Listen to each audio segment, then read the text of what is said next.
Bueno, buenas tardes a todos. Gracias Virginia por la presentación. Gracias a todos por la invitación a este evento.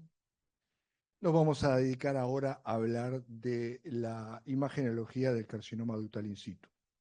Solamente para definirlo, como todos saben, es la neoplasia maligna que se origina en el epitelio de los ductos mamarios, no sobrepasando la membrana basal y sin invadir el estroma.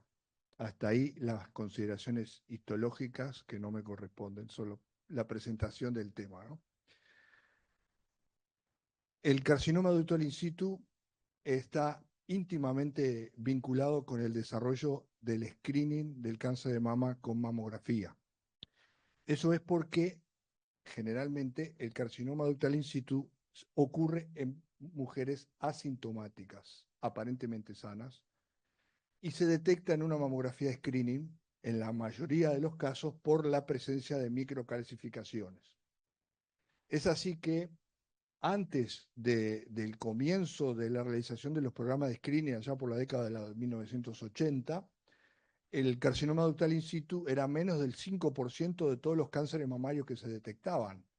Pero ahora, con el gran desarrollo de los programas de screening, es alrededor del 20% de todos los cánceres de mama que se detectan. ¿Ah? Esto es un gran logro, ¿sí? En el cual intervienen los programas de screening y el avance de los tratamientos para actuar sobre esta enfermedad.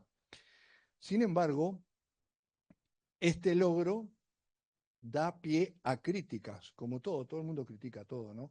Yo creo que esto da pie a críticas porque muchos de los cánceres estos, de los carcinomas in situ, si se hubieran dejado su evolución natural, no hubieran evolucionado para transformarse en un carcinoma invasor, capaz que nunca hubieran sido detectados en la historia, en la vida de la mujer, que capaz se moría de otra causa y con el carcinoma in situ presente. Eso es lo que, de lo que se considera un efecto adverso del screening, que es el sobrediagnóstico. Justamente detectar tumores que si se hubieran dejado sin detección y sin tratamiento no hubieran causado problemas. La principal causa de este sobrediagnóstico es el carcinoma ductal in situ. Creo que injustamente se le adjudica como un efecto adverso del screening, porque el objetivo del screening es detectar el cáncer. No lo inventa, no miente. No es el objetivo del screening decir, bueno, de estos cánceres este va a evolucionar y este no. En todo caso, lo que está ocurriendo es un sobretratamiento, porque se están tratando cánceres que de repente no necesitan tratamiento. Y eso es porque el estado actual de la evidencia no nos permite determinar, una vez detectado, cuáles de esos carcinomas ductales in situ requieren tratamiento y cuáles no. Sin embargo, cada vez los cirujanos tienen menos trabajo y en esto también creo que va a caer la cosa, porque se está investigando, por el momento está en una etapa de evaluación, la instauración de una vigilancia activa de algunos casos seleccionados de carcinoma ductal in situ, considerando que serían esos los que no requerirían tratamiento porque existirían pocas probabilidades de evolución, de progresión. Más adelante, en el correr de esta exposición, vamos a tratar algunos aspectos de esos que se están recién en etapa de evaluación, pero no sería raro, así como se desescaló la cirugía en algunos otros puntos de la patología mamaria, no sería raro que en alguna oportunidad se llegue al desescalamiento de la cirugía en el carcinoma ductal in situ en algunos casos seleccionados. Volvemos a las imágenes, ya dijimos que la mayor parte de los casos, alrededor del 60 al 80% de los casos, el carcinoma ductal in situ se manifiesta en una mamografía de screening como microcalcificaciones. Puede ser cualquier tipo de microcalcificación, pero las más frecuentes son estas, las que se llaman pleomórficas finas y lineales finas o finas ramificadas. Las pleomórficas finas, para compararlo con algo conocido, imagínense en vidrio molido, ¿sí? Son estructuras muy pequeñas, granulares, pero que adquieren forma triangulares o poligonales y con puntas. ¿Tá? Si uno aumenta eso, fíjense qué parecido que son estas microcalcificaciones pleomórficas finas a estos pequeños fragmentos de vidrio. Puntas, la presencia de puntas, eso es característico de las microcalcificaciones pleomórficas finas. Las otras son las calcificaciones lineales finas o ramificadas, que son líneas irregulares, tortuosas, fragmentadas o ramificadas. ¿Ah? Ambos grupos, las pleomórficas finas y las lineales finas o ramificadas, se asocian más frecuentemente con el carcinoma ductal in situ de grado alto. Aunque no es absolutamente así, pero en frecuencia representan con mayor frecuencia el carcinoma ductal de grado alto. Además, estas en particular, las lineales finas, se asocian frecuentemente con la presencia de comedonecrosis. Es porque representan el material necrosado y calcificado en el interior de los conductos mamarios. Otras posibilidades son las calcificaciones amorfas y las microcalcificaciones heterogéneas gruesas. Las amorfas son las más pequeñitas dentro del grupo de microcalcificaciones, son muy numerosas generalmente y tienen a la vista un aspecto borroso, como desenfocado. Las otras, dentro de las microcalcificaciones, son las más grandes y muchas veces se confunden con calcificaciones distróficas, por ejemplo, dentro de un fibroadenoma o en alguna cicatriz quirúrgica. ¿Ah? Generalmente estos dos tipos se asocian con los carcinomas ductal in situ de menor grado nuclear. Es importante tener en cuenta también la distribución en la cual se presentan las microcalcificaciones en la mamografía. Pueden presentarse agrupadas, ¿sí? Pueden tener una distribución lineal siguiendo el trayecto de un conducto, pueden tener una distribución segmentaria que representan el área de un conducto y todas sus ramificaciones, o pueden tener una distribución regional que ocupa grandes áreas que representan la afección de varios segmentos mamarios. También, mucho menos frecuente, puede haber lesiones no calcificadas que se ven también en la mamografía.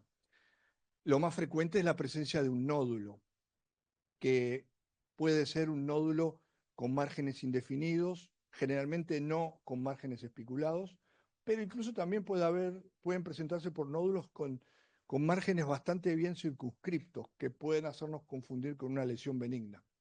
Otra forma de presentación es la presencia de un conducto único dilatado, como se ve acá. También puede haber distorsiones arquitecturales o asimetrías, pero es, repito, mucho menos frecuente que las microcalcificaciones. No debemos olvidarnos que el carcinoma ductal in situ frecuentemente se asocia al carcinoma ductal invasivo. Entonces, en esos casos, las microcalcificaciones que en general representan a ese carcinoma ductal in situ pueden ubicarse de diferentes formas. Pueden estar totalmente concentradas dentro de la masa que es el carcinoma invasivo. Pueden estar adentro de la masa, pero exceder los límites de esa masa, como se ve acá, o en algunas ocasiones, como se ve acá, pueden hacer trayectos que desde la masa conocida como carcinoma infiltrante siguen avanzando hasta el complejo areolo-pezón. Es la progresión de la lesión desde el tumor a través de los conductos hasta el complejo areolo-pezón, como se ve ahí. El carcinoma ductal in situ también puede ser detectado en la ecografía. ¿Sí? Las microcalcificaciones, que son lo más característico, pueden ser visibles por ecografía. ¿Sí? ¿Esto por qué es importante? Porque la visión de las microcalcificaciones en la ecografía no sirve para catalogarlas en los diferentes tipos posibles. No sirve para eso. Pero sí sirve para utilizar esa visión como guía para realizar la biopsia. ¿Sí? O sea, si esas microcalcificaciones se ven en la ecografía, la biopsia para diagnóstico histológico puede hacerse guiada por ecografía. Pero que hay que tener cuidado, uno se confía y es frecuente que nos parezca al realizar el procedimiento que tuvimos una buena muestra y en realidad no, porque las microcalcificaciones se ven como puntos brillantes, ecogénicos, pero en la mama hay otras cosas que son brillantes y no son microcalcificaciones, y eso nos puede hacer confundir. Es importante siempre corroborar que lo que sacamos tiene microcalcificaciones, haciéndole una radiografía de las muestras. También el carcinoma in situ puede manifestarse como un nódulo que, además de ser visible en la mamografía, puede ser visible en la ecografía, o como un grupo de pequeños microquistes. Y también puede verse con un tipo de hallazgo que se denomina hallazgo no masa. Esta denominación no está incluida en el texto del VIRATS, la quinta edición, pero sí va a estar incluida en la próxima edición del VIRATS, sexta edición, que probablemente salga este año. Entonces es como un área hipoecogénica poco definida que puede tener incluso vascularización anómala.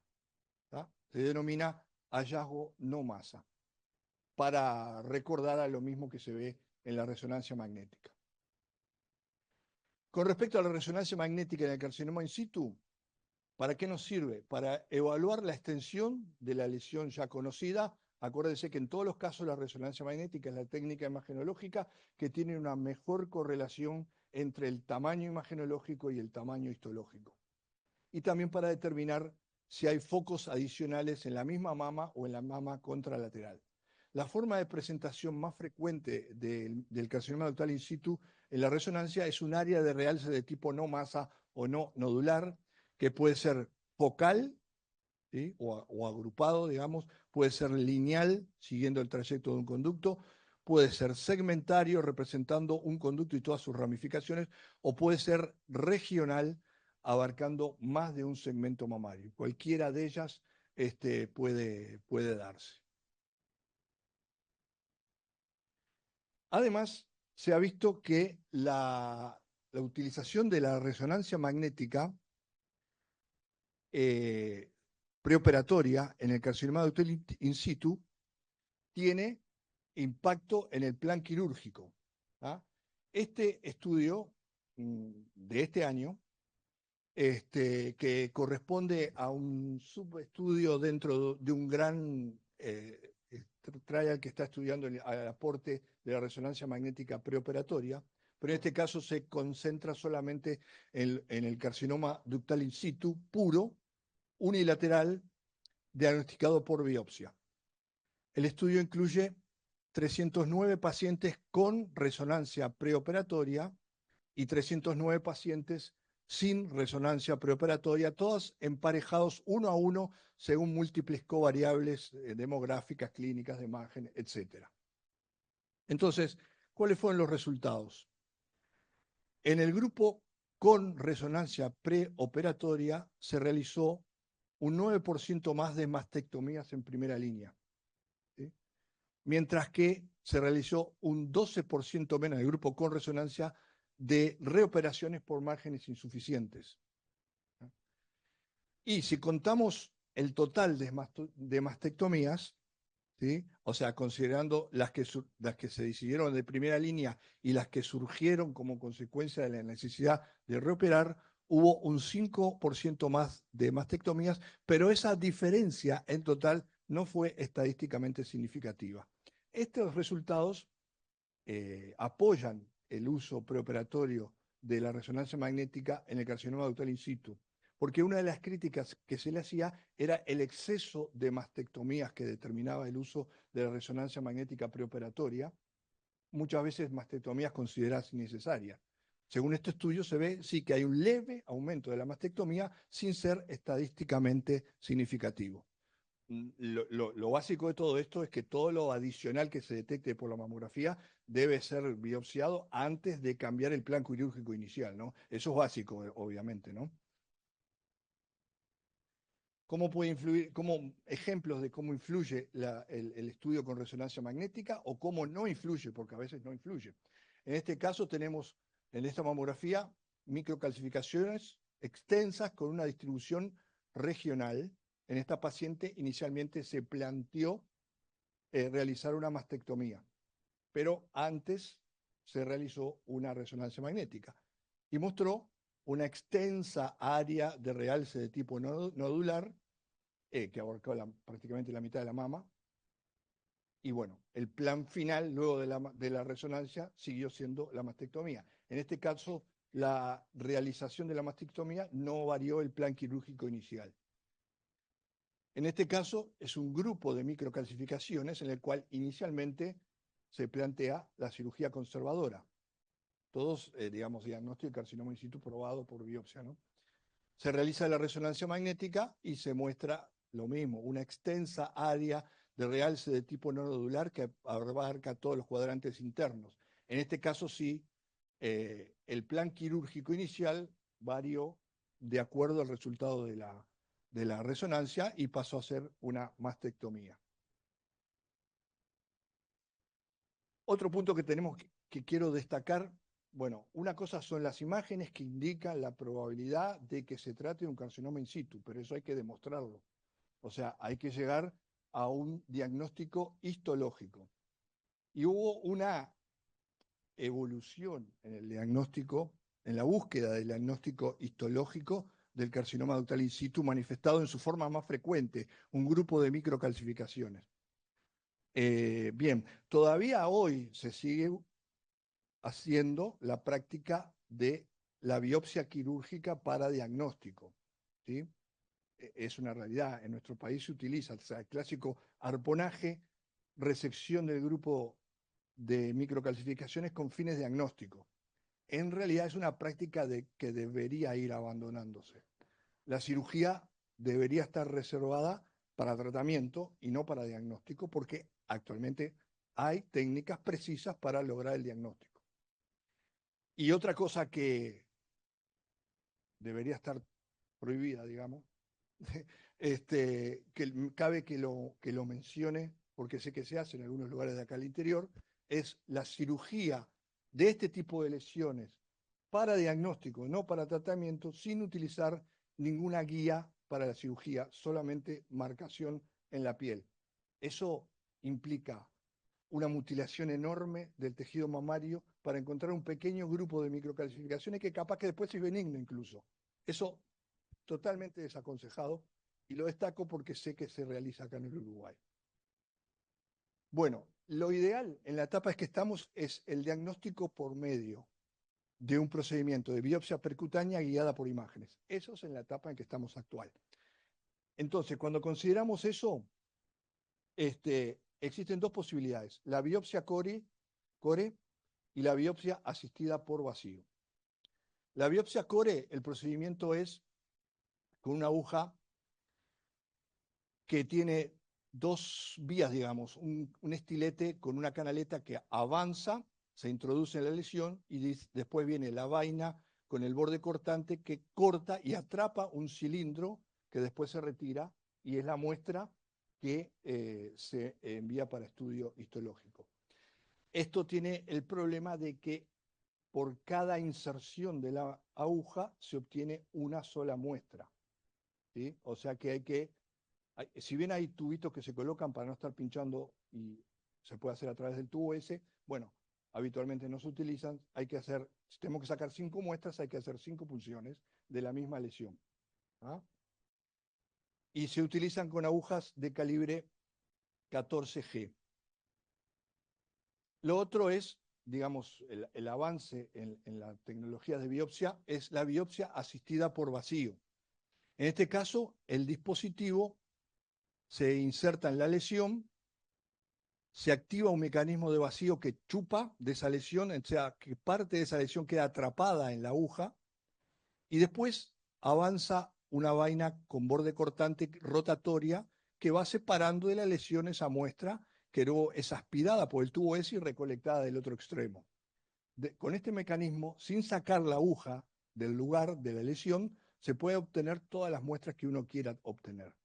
Además, el dispositivo es más grueso que la biopsia core, se utilizan dispositivos de 11G o incluso 9G, por lo tanto las muestras son de mucha mejor calidad. ¿Ah? Un resultado importante es que por este tipo de biopsias el problema que puede haber es la subestimación de la lesión. O sea, se hace el diagnóstico de carcinoma ductal in situ y después en la pieza quirúrgica se demuestra que es un carcinoma invasivo. Bueno, la subestimación es mucho menor con el procedimiento de biopsia asistida por vacío. Después vamos a ver la importancia también en otros aspectos de este tema de la subestimación. Lo otro es la guía. ¿Cómo hacemos para llegar a la lesión? La guía puede ser por guía estereotáxica, o sea, en base a dos proyecciones oblicuas se calcula la profundidad, eso es la estereotaxia. Puede ser por guía por tomosíntesis, que es lo más preciso, digamos. Ahora voy a mostrar cómo se hace eso. O puede ser por ecografía en el caso de que ese grupo de microcalcificaciones sea visible. ¿No? Con respecto a la biopsia asistida por vacío, de este grupo de microcalcificaciones, por ejemplo, guiada por tomosíntesis, uno selecciona el trayecto más corto entre la piel y la lesión. ¿Sí? En este caso está en decúbito lateral, vamos a entrar en sentido lateromedial, de afuera hacia adentro. Tenemos el estudio tomográfico de la lesión, que está compuesto, al ser una tomosíntesis, por múltiples planos. Entonces seleccionamos el plano en el cual está el grupo de microcalcificaciones y marcamos el punto que nos interesa, aquí. ¿Tá? Automáticamente en la pantalla del equipo aparece la profundidad a la cual debería ir a la aguja con todos los márgenes de seguridad que hay alrededor para que no choque abajo, arriba, en ningún lado. ¿Tá? Y eso se traslada a la posición que tiene el dispositivo que sostiene a la aguja, ¿sí? Con las coordenadas que determinamos previamente. Ahí se hace un corte, con un pequeño corte en la piel, anestesia local, y eso se avanza, la punta de la aguja va al lugar exacto donde queremos ir. ¿Ah? Una vez que eso está ubicado donde debemos ir, activamos el vacío y girando el dispositivo tomamos todas las muestras que queramos. ¿Sí? Después las muestras se recolectan en un receptáculo que hay específico para eso, se separan, se hace la radiografía y se comprueba que hay microcalcificaciones. Ese es el procedimiento en sí. ¿No? Este es el procedimiento hoy por hoy más preciso para obtener información diagnóstica con respecto al carcinoma ductal in situ. Volvemos a lo que mencionamos al principio, el problema del sobrediagnóstico y el sobretratamiento. Y hay una tendencia actual que está evaluando la posibilidad de, como alternativa a la cirugía, la vigilancia activa del carcinoma ductal in situ. ¿Es una alternativa segura? Con respecto a eso, hay 4 trials que están en marcha, no sabemos las conclusiones todavía, que están evaluando este punto. ¿Tá? Evidentemente, el éxito de esa conducta depende de los criterios de selección, de qué casos se van a proponer como para seguimiento y no cirugía. Estos estudios tienen estos criterios de inclusión en el brazo sin cirugía. Paciente mayor de 40 años, microcalcificaciones puras sin masa, diagnóstico con biopsia asistida por vacío, grado nuclear bajo o intermedio, sin comedo de necrosis, en una paciente sin historia de cáncer y sin alto riesgo. Esos son los criterios de inclusión. El punto importante para que esto pueda eventualmente tener éxito es que no haya una subestimación inicial de la lesión. O sea, no está bueno que nos pongamos a controlar un carcinoma invasivo porque pensamos que era un carcinoma ductal in situ. ¿Ah? Entonces vamos a ver cuáles son los factores que se vinculan a mayor probabilidad de subestimación de la lesión. Hay un estudio, un metaanálisis de 52 estudios que incluyen 7.350 casos de carcinoma in situ, en los cuales se compara la biopsia preoperatoria con la histología final. Ese estudio arrojó que la media de subestimación de la lesión, o sea, los casos que en la biopsia percutánea dijo que era carcinoma in situ, que después resultó ser un carcinoma infiltrante, es del 26%. Pero si esa subestimación se desglosa en base a diferentes factores, vamos a ver cómo influye cada uno. Es esa subestimación es mucho más probable en las lesiones que son palpables, en las lesiones que tienen más de 2 centímetros de tamaño, en las lesiones que no tienen solamente microcalcificaciones, sino que tienen una masa asociada, cuando el diagnóstico se hizo no por biopsia asistida por vacío, sino por biopsia core, y cuando el grado nuclear es alto. O sea que las que podrían ser candidatas eventualmente para una vigilancia activa y no cirugía serían las que están en la línea de abajo, ¿no? Que no son palpables, que tienen un tamaño menor de 2 centímetros, acá puse mal, es menor de 2 centímetros, que no tienen una masa asociada, cuyo diagnóstico se hizo por biopsia asistida por vacío y que no tienen un grado nuclear alto. Vamos a ver cómo influiría eso, por ejemplo, como ejemplo, grupo de microcalcificaciones, se hizo diagnóstico por biopsia asistida por vacío, las microcalcificaciones están en las muestras, el resultado fue un carcinoma de utericito de bajo grado, acá el riesgo de subestimación es bajo, por lo tanto, esta paciente puede haber sido, en el caso que se compruebe la efectividad, una candidata a esa vigilancia activa como alternativa a la cirugía. En cambio, en este caso, microcalcificaciones con una distribución regional muy amplia. El diagnóstico se hizo por biopsia core. El resultado arrojó un carcinoma ductal in situ de alto grado. Acá el riesgo de subestimación es muy alto, ¿no?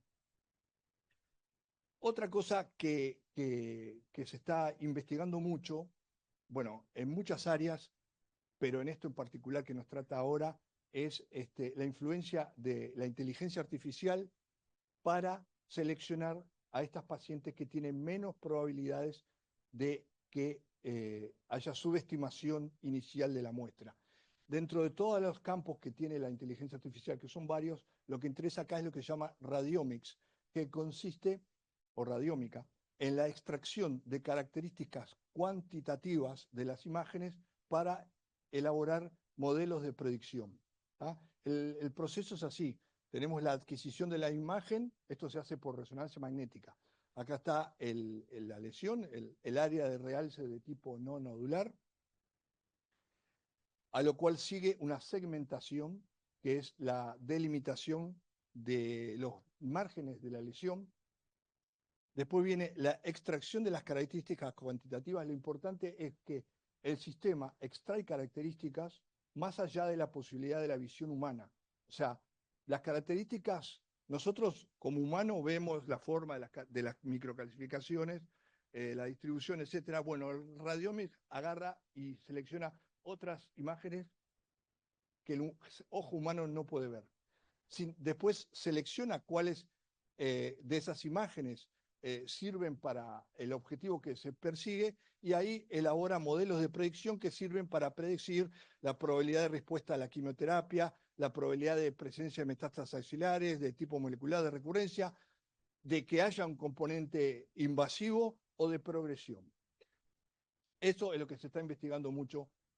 Saben ustedes que hay un auge de inteligencia artificial. La mayoría de todas las investigaciones que hay en el área de inteligencia artificial se vinculan a imagenología. Y dentro de ellas, un área de especial interés es la mama. Bueno, para terminar, bueno, el screening sigue siendo el método por el cual se detecta la mayoría de los carcinomas ductal in situ. La ecografía es menos sensible, pero puede servir para guiar las biopsias. Y la resonancia magnética, por su alta sensibilidad, es valiosa para la evaluación de la extensión lesional, tiene influencia en el plan quirúrgico, y bueno, y se está evaluando las diferentes condiciones que pueden darse para la vigilancia activa del carcinoma ductal in situ como alternativa a la cirugía. Muchas gracias.